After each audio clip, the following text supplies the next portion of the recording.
Bonjour à toutes et à tous, il est midi, nous sommes donc pile à l'heure pour démarrer ce rendez-vous. Donc je suis Anne-Laure Simon, je suis la co-dirigeante de l'agence Déclic, une agence spécialisée en RSE et développement durable, et je vais avoir le plaisir d'animer ce temps d'échange avec le club des ETI bretonnes et donc avec 5 ETI engagés sur le territoire. La thématique aujourd'hui, c'est donc les ETI engagés dans les stratégies RSE ambitieuses, plurielles et solidement ancrées dans les territoires.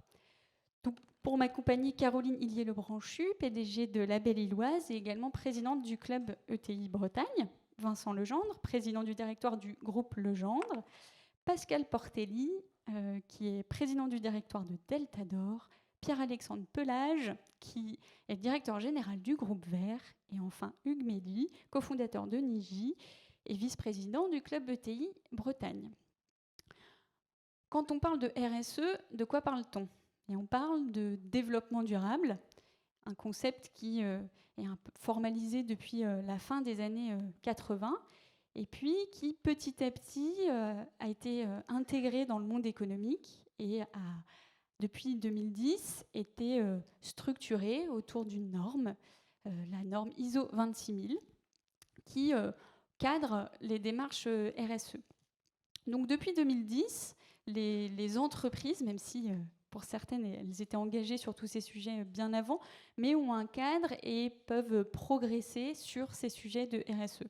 On parle de RSE ambitieuse, j'aimerais juste qualifier un petit peu ce terme d'ambition et d'ambitieux. Généralement, c'est quand on accroche ses réflexions autour du développement durable à son modèle d'affaires, à son business model. Il y a les premières actions qui sont souvent assez simples à réaliser, puis à un moment donné, la question sur le sens même et le modèle d'affaires de son entreprise se pose, et là on rentre dans une RSE plus ambitieuse. Elles sont plurielles, les démarches RSE. Pourquoi ? Parce que bien qu'il y ait une norme internationale, cette norme elle n'est pas certifiable parce qu'il y a autant de démarches RSE qu'il y a d'entreprises. Elle s'adapte au contexte, à la spécificité de l'entreprise, et puis enfin, elle s'adapte au territoire dans lequel l'entreprise opère, le territoire où sont ses clients, où sont ses fournisseurs, où sont ses collaborateurs. Donc c'est pour ça qu'il y a une diversité d'approches, mais une même volonté d'avancer sur les sujets de développement durable que portent les ETI. Alors on va faire un petit tour d'horizon de ces démarches avec vous ce matin. Donc merci d'avoir répondu présent et de participer. D'abord avec vous, Caroline Hillier-Lebranchu, merci beaucoup. Alors vous dirigez une entreprise bien connue du territoire, La Belle Illoise, depuis de nombreuses années. Vous faites des conserves de poissons. Et quand avez-vous commencé à structurer votre démarche RSE ? C'est quel horizon et comment vous y êtes pris ? Alors, à structurer à partir de 2017, parce qu'effectivement, de la RSE, on en fait depuis toujours, par nature, par métier, par conviction, parce qu'on est sur un produit qualitatif, qu'on s'attache à la qualité de la ressource et comment est-ce qu'on l'approvisionne. Mais on a ressenti le besoin de structurer en faisant un état des lieux en 2017 et en inscrivant, on va dire, noir sur blanc, une démarche. En parallèle de ça, en 2019, on a aussi fait, c'est déconnecter un gros travail sur la raison d'être de l'entreprise. On arrivait un peu à une sorte de bout de souffle sur une réflexion stratégique et on s'est dit, mais à quoi sert notre entreprise ? Donc on a écrit une mission et finalement en 2020, on s'est rendu compte que tout ça était un tout et qu'il fallait mettre en commun et avoir une démarche globale entreprise. Et donc, c'est là qu'on a vraiment défini une stratégie. On s'est d'abord dit que notre stratégie RSE, c'était la stratégie de l'entreprise. Donc, Vous ne l'avez pas décorrélée, vous n'avez pas fait la stratégie de l'entreprise. Non, alors, je dis qu'en fait, c'est un double regard. On peut regarder l'entreprise dans sa stratégie, avec sa vision économique, hein, il faut parler chiffres, etc.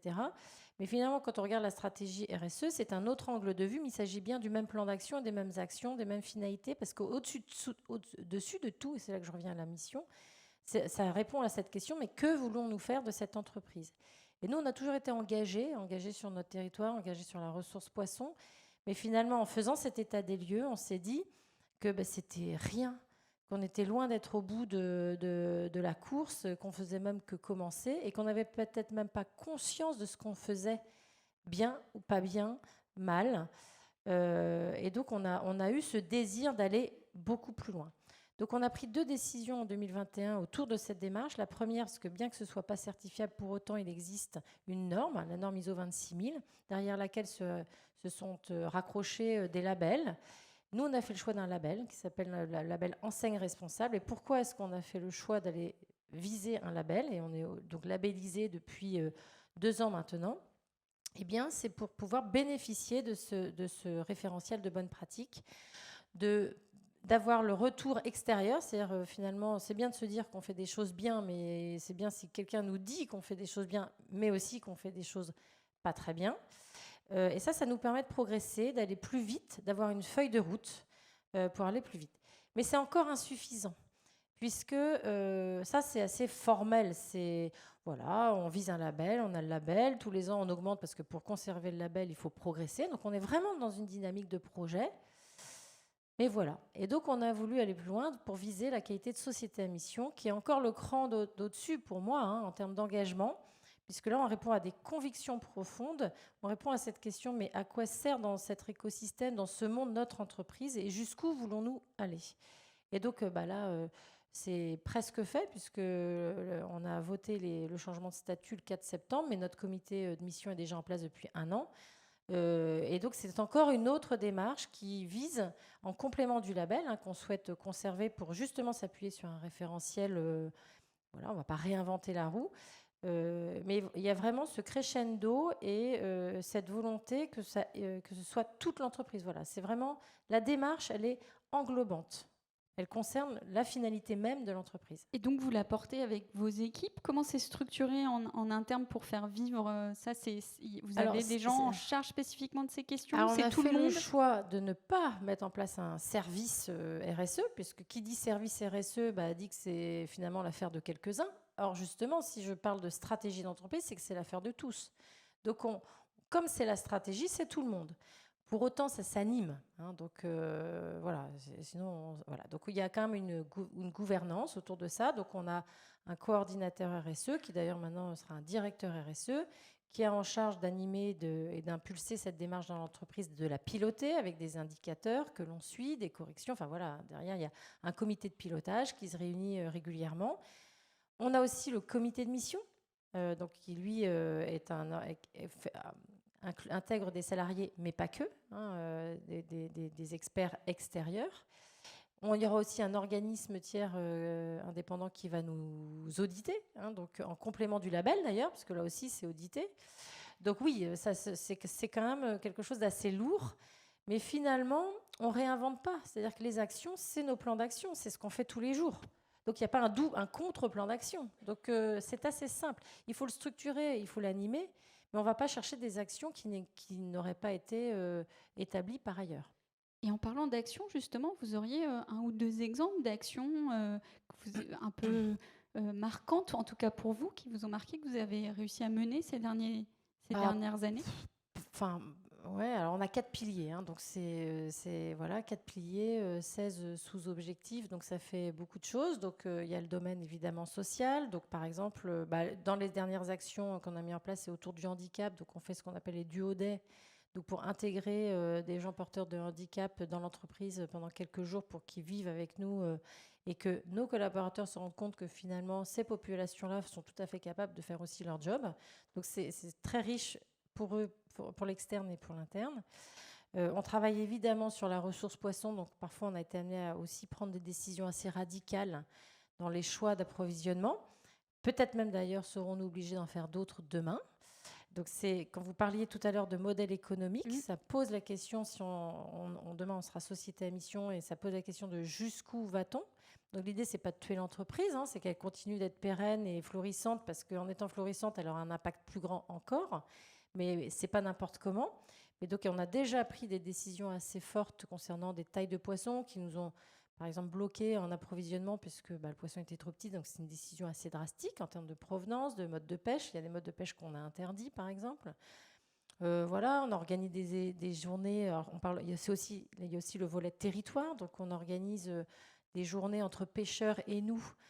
Donc ils viennent visiter l'entreprise, mais nos collaborateurs échangent aussi avec les pêcheurs pour qu'ils se rendent compte de ce que c'est que ce métier et finalement qu'on développe un relationnel plus fort. Enfin, voilà, on travaille beaucoup sur l'économie d'eau. Donc par exemple, on est prêt pour passer en reuse, c'est-à-dire faire en sorte qu'on ponctionne l'eau une fois, mais qu'elle soit ensuite ad vitam recyclée chez nous. Pourquoi est-ce qu'on ne le fait pas? Parce que la loi, pour l'instant, le décret d'application n'est pas passé, donc on ne peut pas le faire. Mais nous, on est prêts. Vous êtes prêts. On est prêts. Pour le faire. Pour autant, on a déjà fait des choses qui nous ont permis l'année dernière d'économiser 30% d'eau, malgré tout, sur certains process assez lourds. Donc, des actions, il y en a sur tous les sujets, il y en a beaucoup, voilà, sur le social, sur le territoire, sur la ressource, sur l'environnement, sur nos métiers, sur la relation client, voilà, sur l'ensemble des parties prenantes. Et c'est en ça que la RSE est un outil utile parce qu'il permet de regarder 360 c'est tous les sujets de En fait, l'entreprise. nous, on s'est aperçu en allant dans le label qu'on avait des angles morts. En fait, il y avait des choses qu'on faisait bien, notamment dans le domaine de nos cœurs de métier, la conserve, le poisson, enfin bien, il y a encore beaucoup à faire, hein, mais en tout cas, on était plutôt avancés. Mais par exemple, sur le handicap, on faisait rien. Voilà, parce qu'on a même... Il y avait des angles morts. Donc, quand même, ça permet d'être plus exhaustif. Après, on ne peut pas tout faire d'un coup, donc on a une feuille de route. Mais quand même, des sujets, on s'est dit, non, là, quand même, il faut quand même qu'on fasse des choses, quoi. Donc, on avance. Après, sur la société à mission, juste un point. Pour moi, c'était important d'aller jusque-là aussi pour impliquer les actionnaires. Parce que c'est bien tant que les résultats de l'entreprise sont là, mais si à un moment donné, le fait d'investir ou de prendre des décisions importantes, ça minimise le résultat de l'entreprise, et ça va être le cas, ils vont me dire, t'es gentil avec ton truc RSE, là, mais finalement, nous, ça ne nous intéresse pas. Là, quelque part, ils ont signé les statuts. Voilà. Donc maintenant, la vocation de l'entreprise n'est pas que d'être pérenne et de faire du bénéfice, elle a une mission.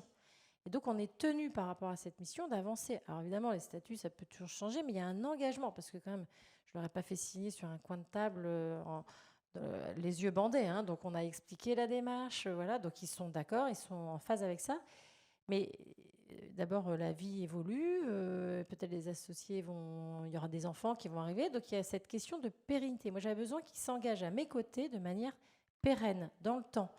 Et les statuts, c'est un excellent moyen d'engager les actionnaires avec moi durablement.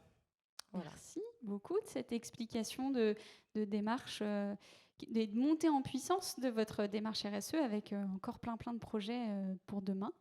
Vincent Lejean, je me tourne vers vous. Alors, vous avez aussi une mission importante qui est de nous mettre un toit sur la tête, même si vous n'êtes pas société à mission, mais vous portez une mission et votre métier est très utile aujourd'hui et demain pour le logement notamment. Mais votre activité, elle est aussi au cœur d'enjeux, notamment environnementaux et sociaux. On parle beaucoup d'enjeux environnementaux, le carbone, bien sûr, la biodiversité, la raréfaction des ressources. Comment vous abordez concrètement cette mutation, ou en tout cas ces enjeux qui sont de plus en plus forts avec vos équipes, à la fois de construction, de promotion et d'énergie, puisqu'il y a aussi un volet énergie dans le groupe? Bien, d'abord, en effet, c'est en étant au clair avec ce constat d'avoir une entreprise qui impacte très fortement, à la fois en rejet carbone, puisque la construction, c'est 50% des émissions de carbone, à peu près, donc ça compte. En plus, on utilise de la ressource matière première, on artificialise les sols, donc forcément, quand on est devant une révolution telle que celle qu'on vit actuellement, on se pose la question de pourquoi on est là et qu'est-ce que doit faire l'entreprise.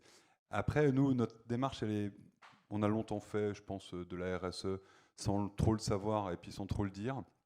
Dorénavant, les parties prenantes qui sont autour de nous nous obligent à le dire, à le prouver, à le mesurer. Voilà. Alors les parties prenantes, c'est nos clients, c'est nos accompagnateurs, les banques, c'est nos salariés.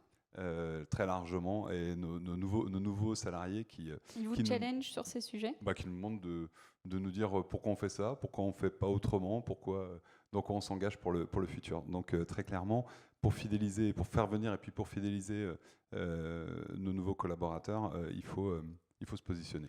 Donc nous, on a structuré la démarche depuis 2 ans maintenant, assez tardivement, j'ai l'impression, mais pour autant très, très heureux de la manière dont ça se déroule, en impliquant vraiment les collaborateurs, c'est-à-dire qu'on a fait le choix de voir nos collaborateurs définir ce qu'ils voulaient voir l'entreprise devenir. Donc on leur a pas descendu quelques projets qu'on avait dans la tête à l'échelle du directoire. On a vraiment sondé tout le monde. Et puis on a une centaine de collaborateurs, des ambassadeurs RSE qui travaillent là depuis 2 ans. Alors c'est pas toujours les mêmes, parce que ça peut aussi, ça vient en plus de tout le reste. Donc ils sont particulièrement engagés, mais on a besoin de de les motiver sur des échelles un peu courtes en atelier. Et du coup, sur votre cœur d'activité, la construction notamment, quelles décisions vous êtes amené à prendre? Comment ça impacte votre modèle d'affaires, ces différents enjeux, notamment environnementaux? Déjà, il y a une chose je pense, dont il faut parler, c'est que je pense que beaucoup de gens attendent que la construction change tout, et notamment arrête d'utiliser le béton et utilise que des matériaux non carbonés, nobles, qui n'impactent pas la ressource première. Et ça, c'est pas possible à court terme. C'est pas possible à court terme. Moi, j'espère, autant que vous, que l'innovation dans les matériaux nous permettra d'avoir recours à des matériaux non carbonés pour construire, mais c'est pas pour tout de suite. Il faut rappeler que la construction, par exemple en France, c'est 1 200 000 salariés, 400 000 entreprises. Donc faites un petit calcul, ça fait 3 salariés en moyenne par entreprise. Faire innover et faire bouger une industrie telle que la construction, c'est une gageure. Et en fait, on a des habitudes de bouger par la contrainte de la norme. Et finalement, on se plaint souvent, dans tous les industriels, hein, mais dans la construction notamment, on se plaint souvent de la quantité de normes qui nous tombent dessus. Mais finalement, c'est le seul moyen de nous faire bouger. Parce qu'encore une fois, on est trop nombreux et on est une industrie beaucoup trop éparpillée. Oui, vous êtes. Donc on avance avec la norme. Donc là, bon, je pense que vous avez tous entendu parler de ce qu'on appelle la RE 2020-2020, nouvelle réglementation énergie pour la construction, et qui nous oblige à bouger, nous a fixé des paliers. Donc la première chose qu'on a faite depuis 2022, nous, dès qu'on dépose un permis de construire, on a des nouveaux paliers à atteindre. On sait comment atteindre 2022, on sait comment atteindre 2025, on sait comment atteindre 2028, parce qu'il y a des paliers tous les 3 ans. 2031, on ne sait pas faire. Donc on ne sait pas faire, on sait qu'avec tout ce qu'on a entre les mains actuellement, on ne sait plus construire. Donc il va falloir qu'on innove, il va falloir que ça bouge, mais on est une industrie, une filière qui a beaucoup d'inertie et qui compte pas mal sur les grosses entreprises et les fournisseurs de matériaux pour innover. Donc voilà, on essaye nous, à notre échelle, d'innover et de travailler sur ces nouveaux matériaux, de nouvelles façons de construire. Et vous diriez que vous, dans votre entreprise aujourd'hui, votre principal défi, il est plutôt technique ou il est plutôt humain? Il est humain. Parce qu'en fait, le défi technique, il est le même pour tout le monde. C'est-à-dire que je ne crois pas à l'entreprise de construction qui trouvera la martingale et qui fera qu'elle construira bien, et les autres la regarderont en disant mais comment ils font? En fait, c'est juste pas possible. C'est pas un élément de différenciation. Donc ça se fera par l'humain et par la manière qu'on aura d'approcher nos clients, de travailler avec nos partenaires voilà, d'élaborer, de concevoir. Nous, on a parié depuis très longtemps sur le fait d'être une entreprise avec une ingénierie embarquée, donc avec de la capacité de conception. Donc on a une ingénierie de 100 personnes dans le groupe, avec des experts sur la thermique, sur le carbone, sur plein de choses. Et l'idée, c'est d'apporter du service, et d'apporter le bon service, et de mettre à niveau ce service par rapport aux attentes de nos clients, nos utilisateurs, les usagers de nos bâtiments. Voilà. Merci beaucoup. Alors, une fois que les bâtiments sont construits, on passe en phase exploitation, usage, et on sait qu'il y a plein d'enjeux dans cette phase-là. Et là, je me tourne vers vous, Pascal Portelli, de Deltador. Donc, Deltador intervient plutôt dans cette phase-là des bâtiments. Et vous, la nature des solutions que vous proposez contribue très directement, notamment sur les questions d'énergie et de réduction d'énergie. Est-ce que vous pouvez nous en dire un petit peu plus sur le contenu de vos missions, et puis après évoquer votre propre démarche? Alors oui, merci, bonjour à tous. Donc effectivement, dans le RSE, le E chez Deltador est un peu surdimensionné, même si on a des démarches sur les aspects sociaux et sociétaux. L'entreprise, elle a été fondée dans les années 70 et d'emblée, sa mission, ça a été de contribuer à apporter des solutions d'économie d'énergie. C'était dans la crise du pétrole, donc il fallait, le pétrole, les hydrocarbures coûtaient très cher. Puis deux, il y a eu un embargo en 73 et on se disait, est-ce qu'on va avoir, un peu comme on l'a connu là, au moment de la guerre en Ukraine, est-ce qu'on va avoir des hydrocarbures? Donc il faut apprendre à s'en passer. Donc ça, c'est dans l'ADN de l'entreprise dès sa fondation. C'est partie de ses missions. On est très particulier, on apporte des solutions qui à l'époque étaient d'efficacité énergétique, maintenant sont de transition et de décarbonation. Donc en fait, c'est notre mission. D'ailleurs, on a fait le même exercice que Caroline.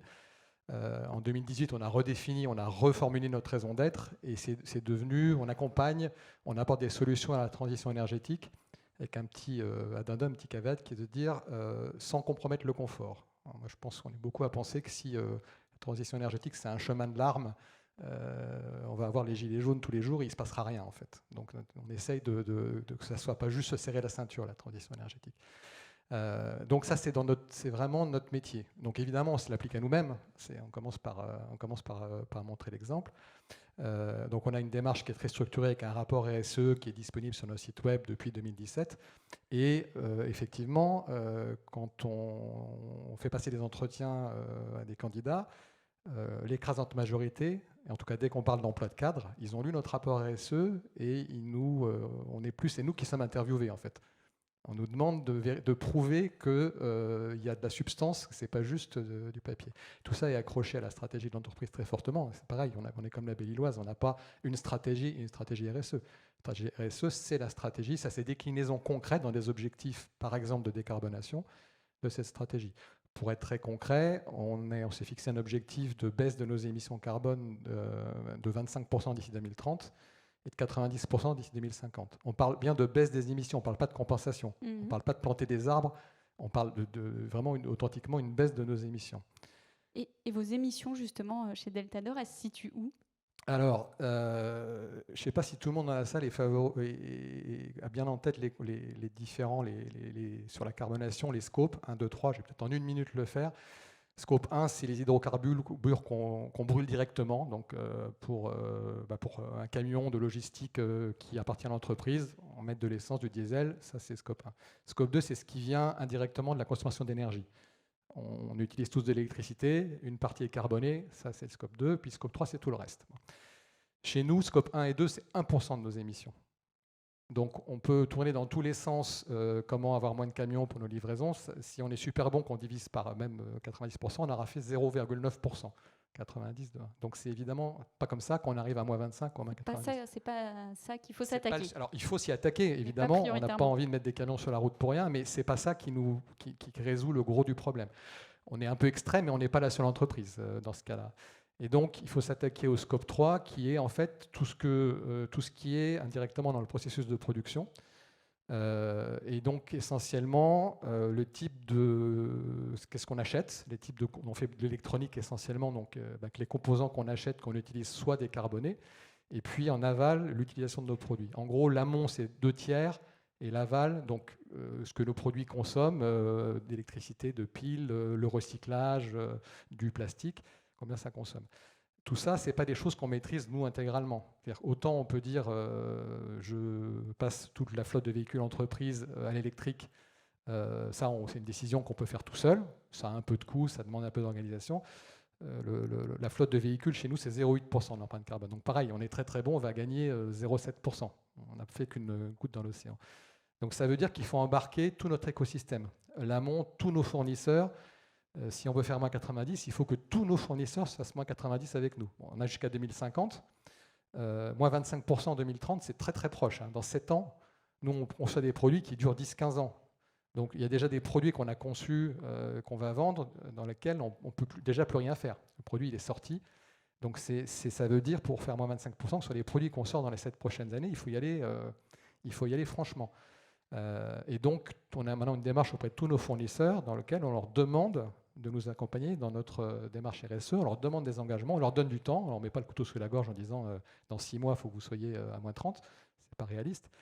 Et évidemment, ça renforce notre démarche qui culturellement est d'ancrage local parce que c'est beaucoup plus facile d'avoir cette discussion avec un fournisseur qui est à 20 ou 30 km, qui est européen ou français, donc qui a une problématique RSE qui est très présente. C'est quand même très dans la culture européenne. Je ne sais pas si on mesure bien à quel point les Américains sont quand même un peu plus light là-dessus. Et quand on va en Chine ou en Asie du Sud-Est, c'est encore autre chose.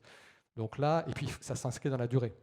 On ne peut pas faire 2 coups, on ne peut pas changer de fournisseur tous les 3 ans parce qu'il y en a un qui est un peu moins cher. Donc c'est forcément un lien extrêmement fort avec ces fournisseurs et sur lequel on prend des engagements communs à 5, 10, 15, 20 ans.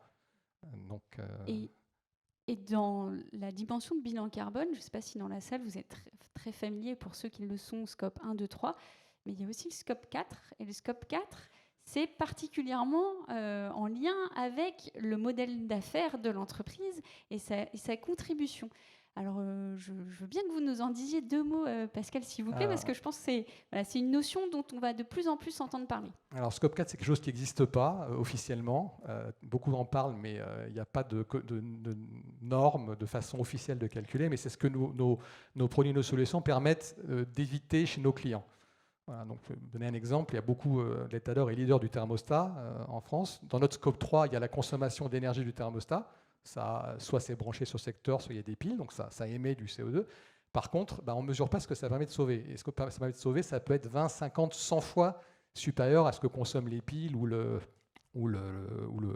l'alimentation secteur. Et ça, pour nous, c'est hyper important parce que c'est le cœur de notre business, d'être capable de mesurer pour nos clients, pour l'écosystème, ce que nos produits permettent d'économiser. Et que ce soit des clients, vous et moi, dans notre logement, ou des clients industriels pour qui on est ensemblier, pour eux, c'est fondamental qu'on mesure ça. Et c'est compliqué parce que, par exemple, vous mettez un thermostat en France, où l'énergie est décarbonée, ça ne va pas avoir le même impact qu'en Allemagne ou en Pologne, où la carbonation de l'électricité est 5 ou 7 ou 9 fois supérieure. Donc, ce n'est pas vertueux. En même temps, quand on économise plus, par définition. Et ça, c'est compliqué à traquer parce qu'on a des clients européens. Ils ne nous disent pas forcément si ce qu'on leur vend va atterrir en France, en Pologne, en Allemagne, au Royaume-Uni. Donc, pour calculer ça bien, c'est une démarche très partenariale. Il faut que nos clients acceptent de partager des données pour qu'on ait une information fiable et précise. Merci beaucoup pour ce tour d'horizon de vos 3 entreprises, donc des entreprises alimentaire et construction industrielle. Vous, Pierre-Alexandre, vous dirigez le groupe Vert, qui est une entreprise de service, une entreprise de nettoyage. Vous avez environ 1600 collaborateurs et collaboratrices. Et vous, la particularité, c'est que vous intervenez chez vos clients à travers la Bretagne. Comment ça se matérialise chez vous, la démarche RSE, dans ce contexte d'entreprise de service avec des collaborateurs partout sur le territoire? Oui, Laure, donc bonjour à tous. Donc une entreprise de service aujourd'hui pourrait se cacher derrière des bons scores niveau RSE puisque nos salariés sont chez nos clients. Donc aujourd'hui sur le territoire, on doit approcher les 17 000 clients. Donc c'est là où il faut qu'on aille calculer notre consommation carbone, bien évidemment, parce qu'en agence, il ne se passe pas grand-chose. Après, la démarche RSE chez Groupe Vert, vous voyez bien le nom déjà, porte le nom Vert, donc c'est dans l'ADN du groupe depuis sa création. Notre idée, c'est de faire complètement différemment de la concurrence, donc avoir un maillage très serré sur la région Bretagne. Le business model est que nous sommes à moins de 30 km de nos clients. Donc déjà, en termes de déplacement, on limite les déplacements. D'avoir cette proximité et cette expertise au niveau du nettoyage, mais pas que, puisqu'on accompagne nos clients sur leur consommation d'eau, leur consommation électrique, en analysant leurs factures et en regardant comment on peut faire baisser tous ces coûts-là. Donc voilà, et puis cette proximité fait que plutôt que d'aller chercher du business et ensuite mettre des salariés, comme font la plupart des entreprises de nettoyage, nous on part du salarié et on crée des tournées pour créer des temps pleins autour du salarié et de son domicile, pour éviter tout déplacement inutile aussi. Pendant la période du Covid, votre métier il a été extrêmement exposé, puisque la notion de nettoyage a pris une place complètement centrale dans la vie, et puis il y a eu une visibilisation de vos métiers. Comment ça se passe pour vous en matière justement de compétences et de visibilité pour vos collaborateurs et vos collaboratrices, qui est un pilier hyper fort d'une démarche RSE, le pilier social, a fortiori dans une entreprise de service? Donc la visibilité qu'on a pu avoir pendant le Covid est partie aussi vite qu'elle est arrivée, puisque tout est revenu à la normale et on est devenu transparent pour la plupart des clients. Donc on a fait partie pendant 2 ans et demi du plan de continuité de tous nos clients, parce que sans nous, les entreprises ne pouvaient pas ouvrir. Et comme je vous disais, ça a disparu rapidement. Après, ce qui fait la différence chez Groupe Vert, c'est le côté RSE, toute cette proximité, tout ce qu'on sait faire et bien faire, avec des produits qui sont catégorisés cradle to cradle, donc du berceau au berceau, avec une valorisation du produit qui va jusqu'à nourrir la faune aquatique si c'est versé dans les caniveaux, du transport, du contenant. Donc ça, c'est notre force. Derrière, on est acteur privilégié et on souhaite être partenaire de nos clients en les accompagnant, que ce soit sur de la désinfection pendant la période Covid, mais également au quotidien et à partir de cette sortie de Covid, comment améliorer les conditions dans les entreprises pour que le nettoyage lors du télétravail soit adapté, qu'on apporte un plus systématiquement.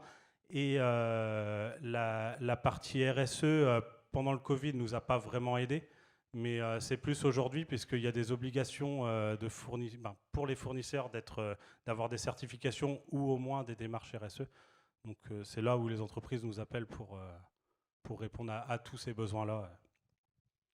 Merci beaucoup. Et je sais qu'il y a un projet qui vous tient à cœur et qui correspond à une articulation forte entre l'intérêt pour vos clients, l'intérêt pour vos collaborateurs. C'est la notion de co-contrat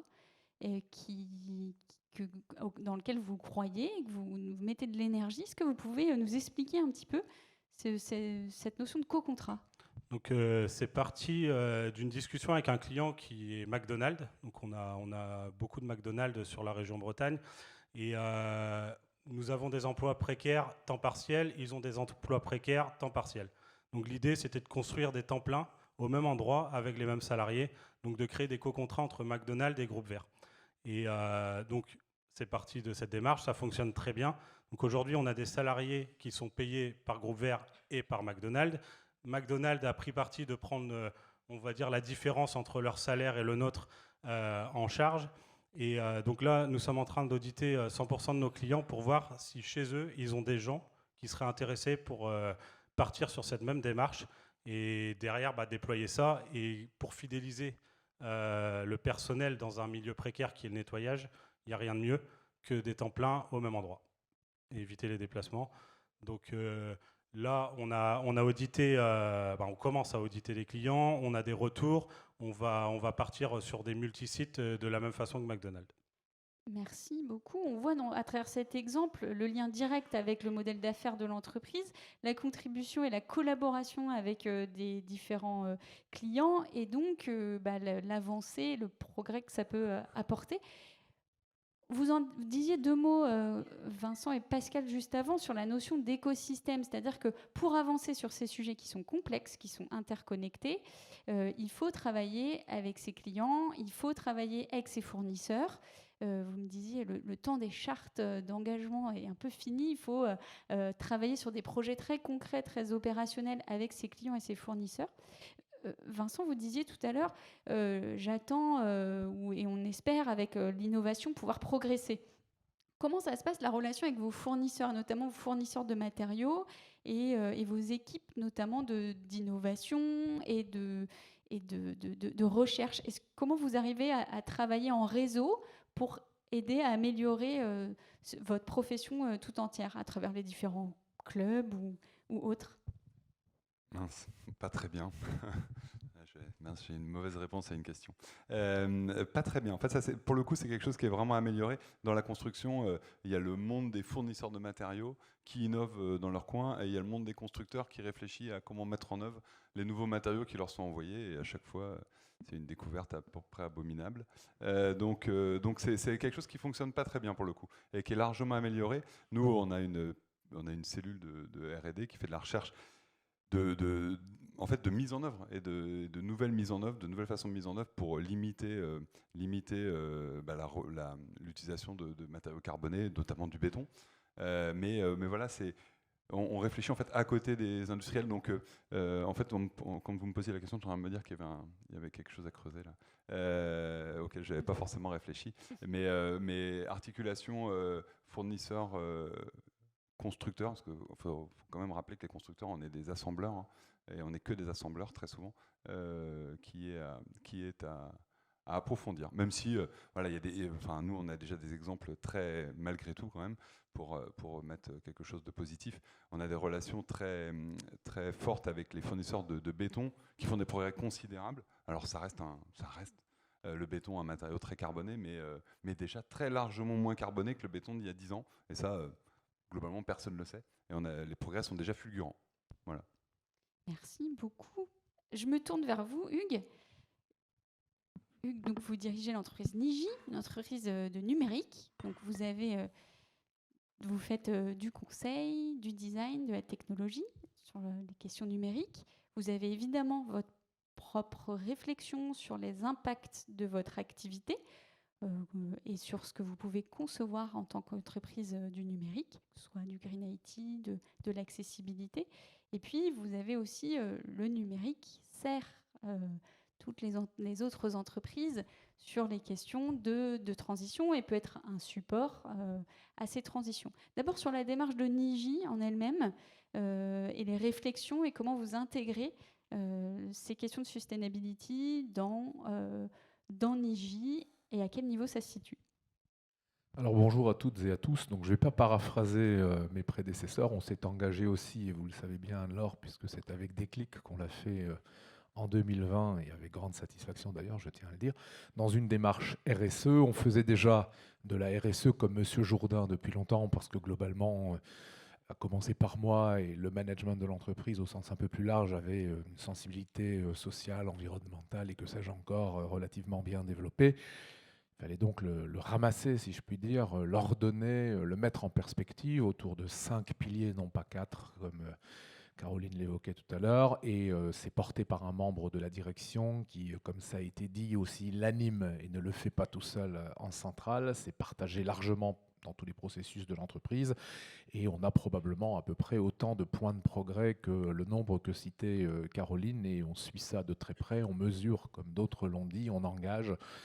Et on avance, et je tiens à le dire à cet endroit, la RSE, c'est pas un joystick, hein, ou c'est pas un thermostat où on met sur 10 ou sur 15 ou sur 20, c'est pas un coup de barre à gauche ou un coup de barre à droite et on change de cap, c'est une multitude de petites actions qu'il faut savoir mener avec persévérance dans le temps, cadencer, ordonner, savoir en jeter certaines quand on considère qu'elles n'ont plus de sens, qu'elles sont plus utiles, en prioriser peut-être un peu d'autres quand on voit qu'elles ont un peu plus d'impact, parce que tout ça c'est très lié à la nature de ce qu'on est, de l'organisation qui change aussi, des activités, que sais-je encore. Donc nous nous sommes dotés d'une raison d'être aussi, et nous ne sommes pas allés encore jusqu'à l'entreprise à mission pour un certain nombre de sujets dont j'ai déjà eu l'occasion de discuter d'ailleurs avec Caroline, et peut-être qu'un jour ça viendra. Bon, donc ce sujet on peut l'évacuer.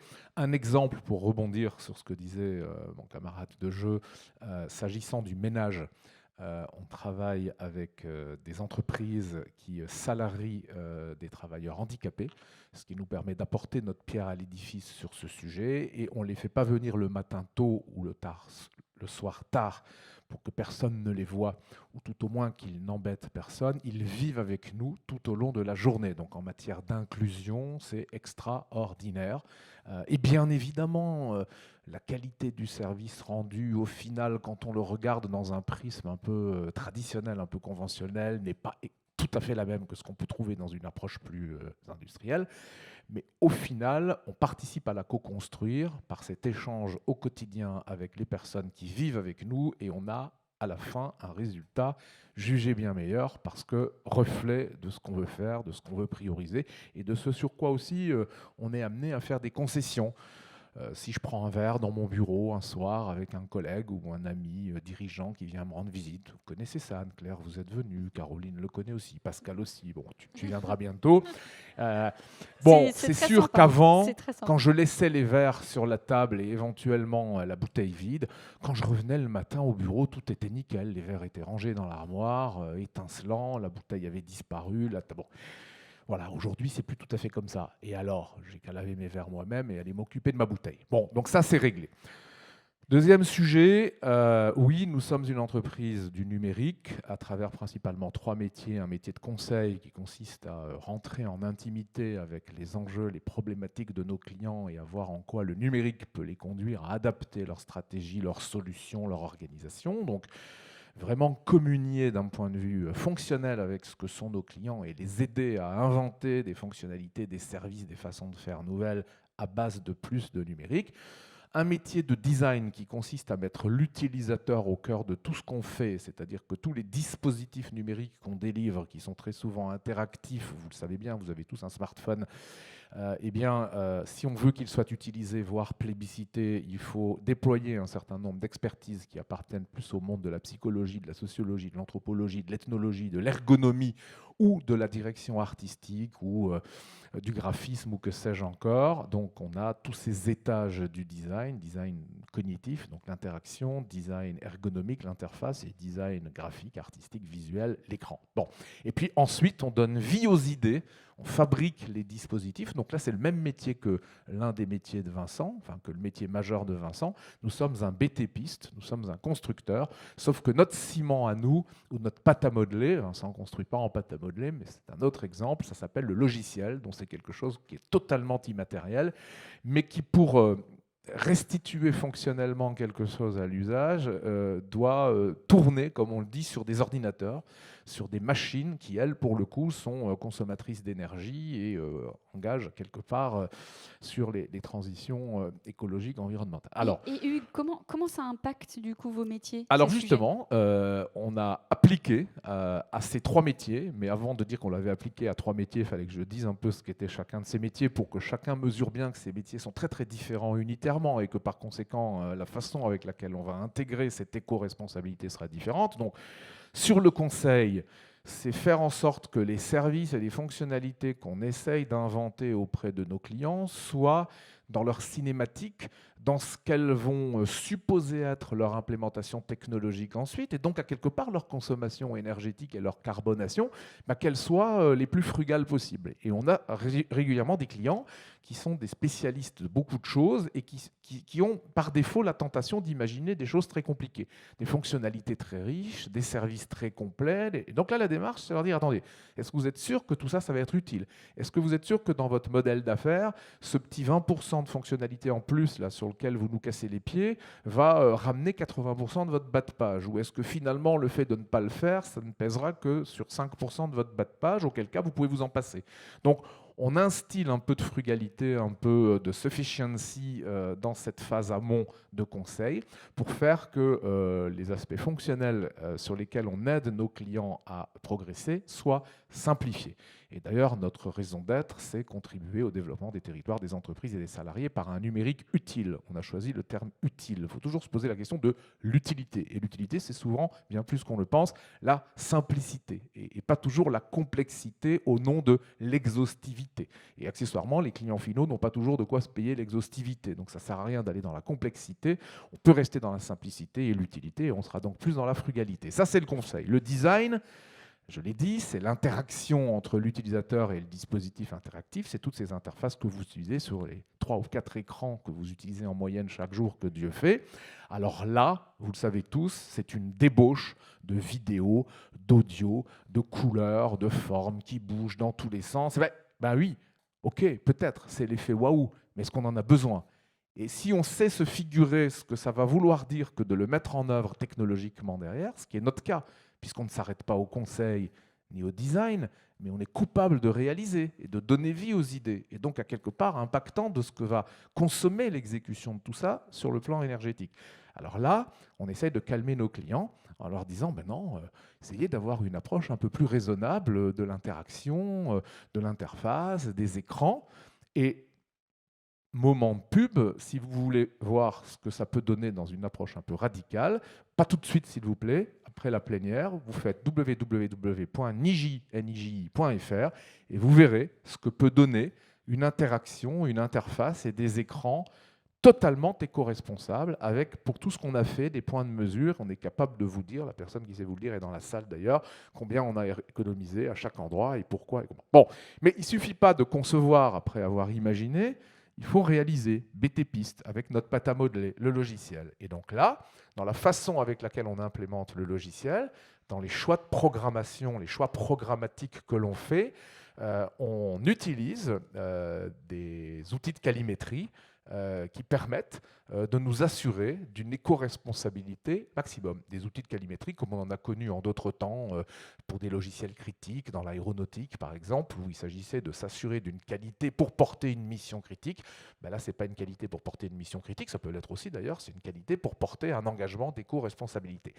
Et puis, last but not least, quand on exécute ce logiciel dans un data center, vous avez tous entendu parler un jour de ça, ou quand on conseille notre client sur ce que pourrait être la bonne façon d'exécuter ce logiciel, on essaye d'aller, et ça c'est plus difficile pour tout un tas d'autres raisons, vers des data centers qui soient structurellement plus éco-responsables, c'est-à-dire par exemple des ordinateurs à bain d'huile qui n'ont pas besoin de climatisation parce que la clim dans les data centers c'est une horreur, ça consomme beaucoup. Donc le site web de Niji, il est hébergé, n'en déplaise à de grands leaders dans le domaine du cloud et de l'hébergement, qui sont par ailleurs de grands clients aussi, qui ont bien compris pourquoi notre site web, dans la démonstration qu'on voulait faire un peu radicale de l'éco-responsabilité, il est hébergé chez un petit acteur, mais qui a fait des choix radicaux en matière d'éco-responsabilité. Bon.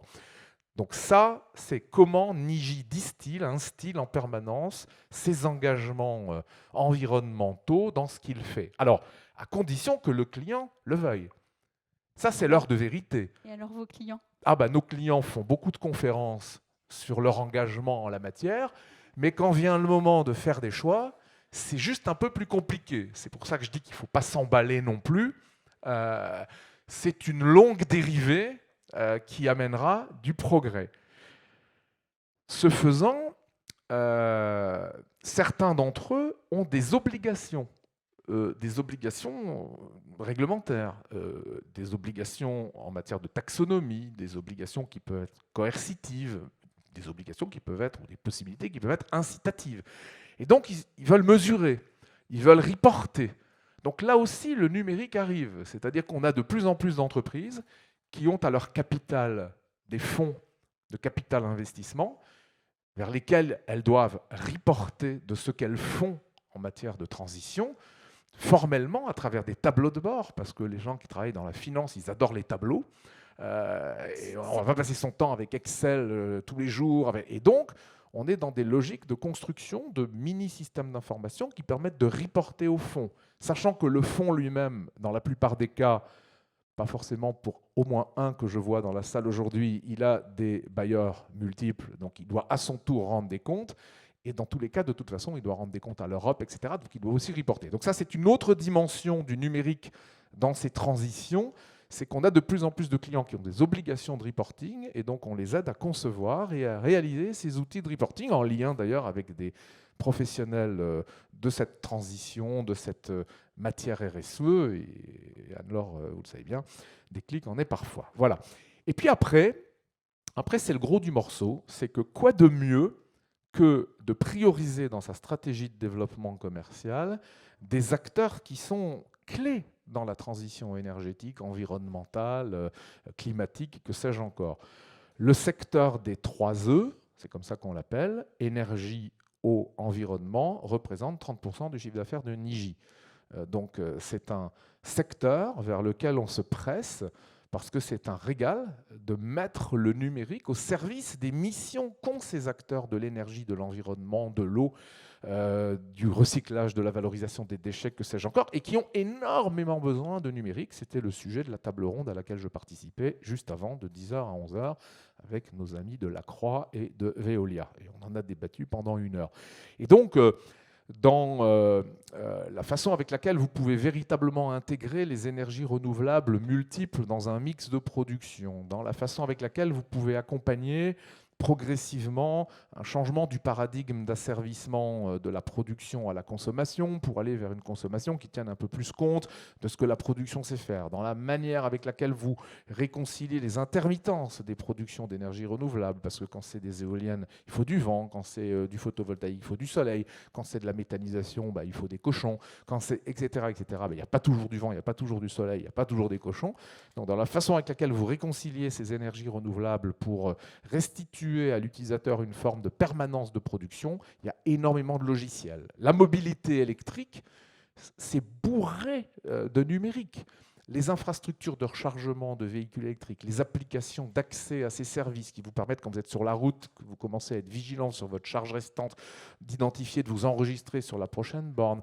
Ce que sont les véhicules électriques eux-mêmes en termes de fonctionnement, de pilotage. Il n'y a plus de moteur. C'est du logiciel qui pilote la batterie électrique. Ça s'appelle la BMS, un Battery Management System. Tout ça, c'est du software. Donc, on est au cœur de ces sujets. Le bâtiment intelligent, qu'il soit tertiaire, industriel ou résidentiel, comme l'évoquait Pascal, et Pascal le sait bien, les solutions qui permettent de piloter l'efficacité énergétique et cette contribution de plus en plus forte à la transition, elles sont de plus en plus fortement logicielles, applicatives, connectées. C'est une des grosses transformations qu'une entreprise comme Deltador a à épouser, ou une autre comme Lacroix que je citais tout à l'heure.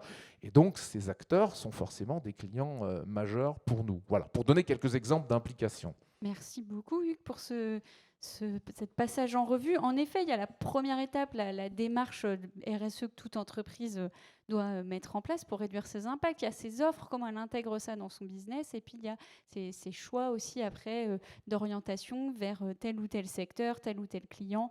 Je sais que vous le faites aussi sur, par exemple, le choix des métropoles, de travailler dans les métropoles. Et c'est des choix conscients pour contribuer à la transition.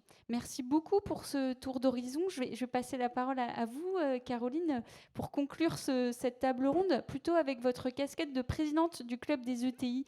Alors, ce club en Bretagne, les ETI, comment vous travaillez ce sujet ensemble? Comment vous souhaitez peut-être accélérer? On le voit, des sujets sont liés, les entreprises sont liées.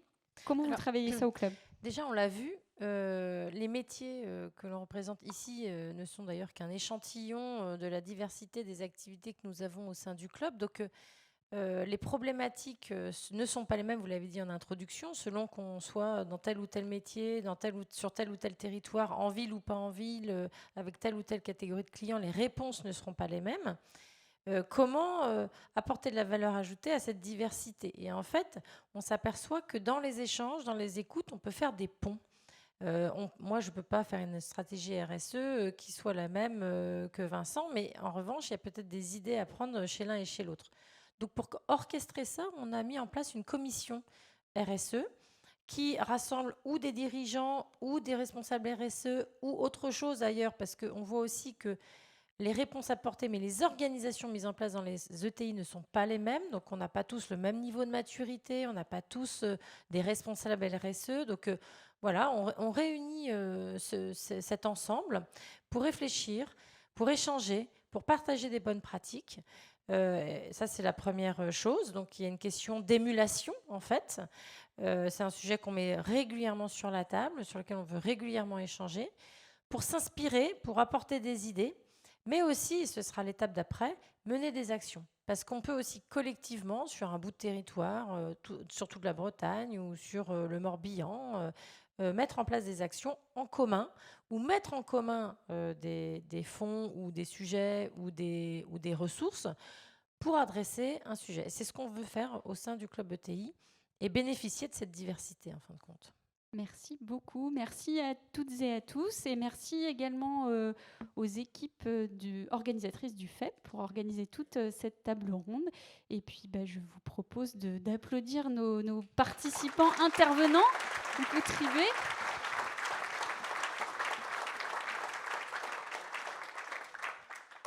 Il n'est pas prévu de temps d'échange questions formelles, mais on se tient à votre disposition si vous avez besoin de poser quelques questions avant une pause déjeuner bien méritée.